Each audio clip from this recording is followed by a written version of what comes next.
എല്ലാ വിദ്യാർത്ഥികൾക്കും പുതിയൊരു വീഡിയോയിലേക്ക് സ്വാഗതം. ഈ വർഷത്തെ കേരള MBBS BDS കോഴ്സുകൾ ഒഴികെയുള്ള മെഡിക്കൽ ആൻഡ് മെഡിക്കൽ അനുബന്ധ കോഴ്സുകളിലേക്കുള്ള പ്രവേശനത്തിനായിട്ടുള്ള ഓപ്ഷൻ രജിസ്ട്രേഷൻ ഇന്ന് വൈകുന്നേരം 3 മണിക്ക് അവസാനിക്കും. MBBS BDS കോഴ്സുകളിലേക്ക് ഓപ്ഷൻ രജിസ്ട്രേഷൻ ചെയ്യുന്ന സമയത്ത് ഫീ പേയ്മെൻറ്റ് ചെയ്ത വിദ്യാർത്ഥികൾ ഇപ്പോൾ വീണ്ടും ഫീ പേയ്മെൻറ്റ് ചെയ്യാതെ തന്നെ വിദ്യാർത്ഥികൾക്ക് ഓപ്ഷൻ രജിസ്ട്രേഷൻ നടത്താവുന്നതാണ്. അപ്പോൾ വിദ്യാർത്ഥികൾക്ക് ഈ ഒരു ce.kerala.gov.in എന്ന ഈ ഒരു വെബ്സൈറ്റ് ഓപ്പൺ ചെയ്ത് കീം 2024 കാൻഡിഡേറ്റ് പോർട്ടൽ എന്നുള്ള ലിങ്ക് വഴി ഈ ഒരു പേജിലേക്ക് പ്രവേശിക്കാവുന്നതും നിങ്ങളുടെ ആപ്ലിക്കേഷൻ നമ്പറും പാസ്വേഡും അതുപോലെ ആക്സസ് കോഡ്, അതായത് ഇവിടെ നിങ്ങൾക്ക് കുറച്ച് ഇംഗ്ലീഷ് അക്ഷരം കാണാം, അതാണ് ആക്സസ് കോഡ്. അപ്പോൾ അതുകൂടി നൽകി ലോഗിൻ ചെയ്തുകൊണ്ട് നിങ്ങൾക്ക് നിങ്ങളുടെ ആ ഒരു പ്രൊഫൈലിൽ പോവുകയും അവിടെ നിന്ന് നിങ്ങൾക്ക് ഓപ്ഷൻ രജിസ്ട്രേഷൻ ചെയ്യാവുന്നതും ആണ്. ആദ്യമായിട്ട് ഓപ്ഷൻ രജിസ്ട്രേഷൻ ചെയ്യുന്ന വിദ്യാർത്ഥികൾ ആണെങ്കിൽ ജനറൽ കാറ്റഗറിക്ക് 5000 രൂപയാണ് ഈ ഒരു ഫീ പേയ്മെൻ്റ് ആയിട്ട്, അതായത് ഓപ്ഷൻ രജിസ്ട്രേഷൻ ഫീസായിട്ട് വരിക.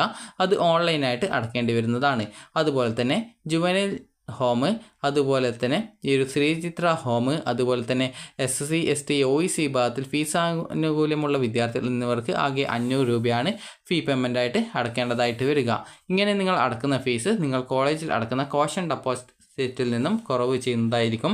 അപ്പോൾ വിദ്യാർത്ഥികൾക്ക് ഈ ഒരു അലോട്ട്മെൻറ്റിനായിട്ട് നിങ്ങൾ ഇപ്പോൾ, അതായത് ഈ ഒരു കോഴ്സുകൾ എന്ന് പറയുന്നത് ഈ ഒരു ആയുർവേദ, ഹോമിയോ, സിദ്ധ, യുനാനി, അഗ്രികൾച്ചർ, അതുപോലെ ഫോറസ്ട്രി, വെറ്റിനറി, ഫിഷറീസ്, അതുപോലെ corporation and banking, climate change and environment science, BTech, biotechnology എന്നിങ്ങനെയുള്ള കോഴ്സുകളാണ്. അപ്പോൾ ഇത്രയും കോഴ്സുകളിലേക്കാണ്. അതുപോലെ തന്നെ ഈ ഒരു മെഡിക്കൽ കോഴ്സുകളോടൊപ്പം സർജറി കൂടി വരുന്നുണ്ട്. അതായത് ആയുർവേദ, ഹോമിയോ, സിദ്ധ, യുനാനി എന്നിങ്ങനെയുള്ള ഇത്രയും കോഴ്സുകളോടൊപ്പം ഇതിനോടൊപ്പം സർജറി, അതായത് ആ ഒരു കോഴ്സുമായി ബന്ധപ്പെട്ടുള്ള സർജറികൾ കൂടി ഉണ്ട്.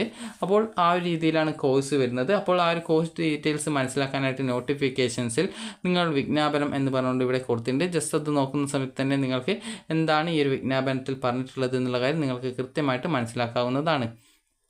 അപ്പോൾ ഇവിടെ നിങ്ങൾക്ക് കാണാൻ സാധിക്കും, അതായത് ഈ ഒരു കോഴ്സ് വരുന്നത് bachelor of ayurvedic medicine and surgery, അത് മെഡിസിനും അതിനോടൊപ്പം സർജറി കൂടി പഠിപ്പിക്കുന്നുണ്ട്. അപ്പോൾ അതുകൊണ്ട് തന്നെ നിങ്ങൾക്ക് ഈ ഒരു രീതിയിൽ നിങ്ങൾക്ക് ഓരോ കോഴ്സിൻ്റെയും ഏതൊക്കെ കോഴ്സുകളാണുള്ളത് എന്നുള്ളത് മനസ്സിലാക്കാം.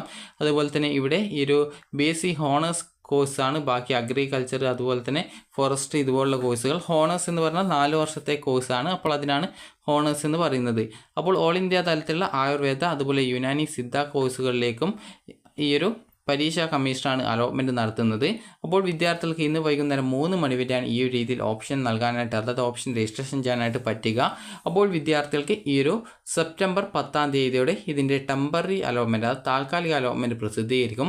11-ാം തീയതിയോടെ മെയിൻ അലോട്ട്മെൻറ്റും പ്രസിദ്ധീകരിക്കുന്നതാണ്. 12-ാം തീയതി മുതൽ 18-ാം തീയതിയുടെ വിദ്യാർത്ഥികൾക്ക് അലോട്ട്മെൻറ്റ് ലഭിച്ച കോളേജിൽ ജോയിൻ ചെയ്യാവുന്നതാണ്. അതുപോലെ തന്നെ ഗവൺമെൻറ് കോളേജ് ആണെങ്കിൽ നിങ്ങൾക്ക് ഏകദേശം ടോട്ടൽ ഫീസ്, അതായത് ഈ ഒരു ആകെ കോഴ്സിൽ ഏറ്റവും കൂടുതൽ ഫീസ് വരുന്നത് ഈ ഒരു ബിടെക് ബയോടെക്നോളജിക്കാണ്. അതിന് ഏകദേശം 31,500 രൂപയാണ്. അതിനുശേഷം BFSC, അതായത് ഫിഷറീസ് കോഴ്സ് ഉണ്ട്. അപ്പോൾ അതിനാണ് കുഫോസിൻ്റെ കീഴിലാണ് അത് വരുന്നത്. അത് ഏകദേശം 17,200 അതിനുശേഷം കൂടുതലായിട്ട് ഗവൺമെൻറ് കോളേജിൽ ഫീസ് വരുന്നത്. സ്വാശ്രയ കോളേജ് ആണെങ്കിൽ BAMS, BSMS, BUMS എന്നിങ്ങനെയുള്ള കോഴ്സുകൾക്ക് ഏകദേശം 2,82,000 രൂപയാണ് വരുന്നത്. അപ്പോൾ ചില കോഴ്സുകൾക്ക്, അതായത് സിദ്ധ കോഴ്സിന് കുറച്ച് ഫീസ് കുറവുണ്ട് എന്ന് മാത്രമാണുള്ളത്. അതുപോലെ തന്നെ വിദ്യാർത്ഥികൾ ശ്രദ്ധിക്കേണ്ടത്, ഇതിൽ നിങ്ങൾക്ക് അലോട്ട്മെൻറ്റ് കിട്ടുകയാണെങ്കിൽ നിങ്ങളുടെ ഫീസ് കോഷൻ ഡെപ്പോസിറ്റിൽ നിന്നും കുറവ് ചെയ്യും.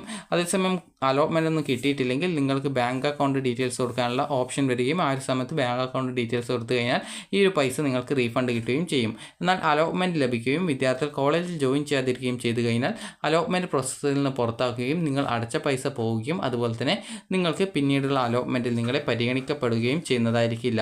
അപ്പോൾ ഏതൊക്കെ കോളേജുകളാണ് ഈ ഒരു ലിസ്റ്റിൽ ഉള്ളത് എന്നത് നിങ്ങൾക്ക് നോക്കിയാൽ മനസ്സിലാക്കാവുന്നതാണ്. അതുപോലെ തന്നെ വിദ്യാർത്ഥികൾ ശ്രദ്ധിക്കേണ്ട പ്രധാനപ്പെട്ട കാര്യം എന്ന് പറയുന്നത്, വിദ്യാർത്ഥികൾക്ക് ഇപ്പോൾ ഈ ഒരു MBBS BDS കോഴ്സിലേക്ക് ഓപ്ഷൻ രജിസ്ട്രേഷൻ ചെയ്യുമ്പോൾ വിദ്യാർത്ഥികൾ ഈ ഒരു ഫീ പേയ്മെൻറ്റ് ചെയ്യേണ്ട എന്നുള്ളത് ഈ ഒരു വെബ്സൈറ്റിൽ പ്രത്യേകം സൂചിപ്പിച്ചിട്ടുണ്ട്.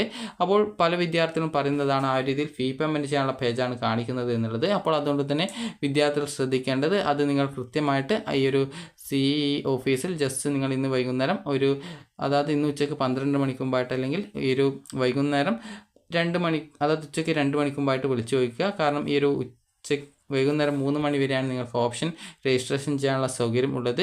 അതായത് ഇവിടെ പ്രത്യേകം സൂചിപ്പിച്ചിട്ടുണ്ട്, MBBS BDS കോഴ്സിലേക്കുള്ള പ്രവേശനത്തിനായിട്ട് ഓപ്ഷൻ രജിസ്ട്രേഷൻ ഫീസ് നൽകിയവർക്ക് ഈ ഒരു ഘട്ടത്തിൽ ഓപ്ഷൻ ഫീസ് ബാധകമല്ല, അതായത് ആ ഒരു ഫീസ് വീണ്ടും അടക്കേണ്ടതില്ല എന്നാണ് പറഞ്ഞിട്ടുള്ളത്. അതായത് ഈ ഒരു MBBS BDS കോഴ്സിലേക്ക് ഓപ്ഷൻ രജിസ്ട്രേഷൻ ചെയ്യുമ്പോൾ വിദ്യാർത്ഥികൾ ഓൾറെഡി ഫീ പേയ്മെൻറ്റ് ചെയ്തിട്ടുണ്ടാകും. അപ്പോൾ അങ്ങനെയുള്ള വിദ്യാർത്ഥികൾ വീണ്ടും ഫീ പേയ്മെൻറ്റ് ചെയ്യേണ്ടതില്ല എന്നുള്ളത് പ്രത്യേകം, അതായത് ഈ ഒരു ഓപ്ഷൻ ഫീ ബാധകമല്ല എന്നുള്ളത് ഈ ഒരു പ്രത്യേകം ഇവിടെ സൂചിപ്പിച്ചിട്ടുണ്ട്. അപ്പോൾ നിങ്ങൾക്ക് അങ്ങനെ ഫീ പേയ്മെൻറ്റ് കാണിക്കുന്നുണ്ട് എങ്കിൽ നിങ്ങൾ ഈ ഒരു CE ഓഫീസുമായി കോൺടാക്റ്റ് ചെയ്യുക. അപ്പോൾ നിങ്ങൾക്ക് ഇതുമായി ബന്ധപ്പെട്ടുള്ള ഡീറ്റെയിൽസ് കൃത്യമായിട്ട് പറഞ്ഞു തരും, നിങ്ങൾ ഫീ പേയ്മെൻറ്റ് വീണ്ടും അടക്കേണ്ടതുണ്ടോ എന്നുള്ളത്. അപ്പോൾ MBBS BDS കോഴ്സിലേക്ക് നിങ്ങൾ ഓപ്ഷൻ രജിസ്ട്രേഷൻ സമയത്ത് ഒരു 5000 അല്ലെങ്കിൽ 500 രൂപ അടച്ചിട്ടുണ്ടാകും. അപ്പോൾ അങ്ങനെയുള്ള വിദ്യാർത്ഥികൾ വീണ്ടും അടക്കേണ്ടി വരില്ല. അപ്പോൾ നിങ്ങൾക്ക് എന്തെങ്കിലും പ്രോബ്ലം ഓപ്ഷൻ രജിസ്ട്രേഷൻ ചെയ്യാനായിട്ടുണ്ടെങ്കിൽ നിങ്ങൾ ഈ ഒരു CE ഓഫീസിൽ കോൺടാക്റ്റ് ചെയ്യുക. അപ്പോൾ വിദ്യാർത്ഥികൾക്ക് ഈ ഒരു വീഡിയോ ഉപകാരപ്രദമായിട്ടുണ്ടെങ്കിൽ ലൈക്ക് ചെയ്യുക, ഷെയർ ചെയ്യുക. Thank you for watching.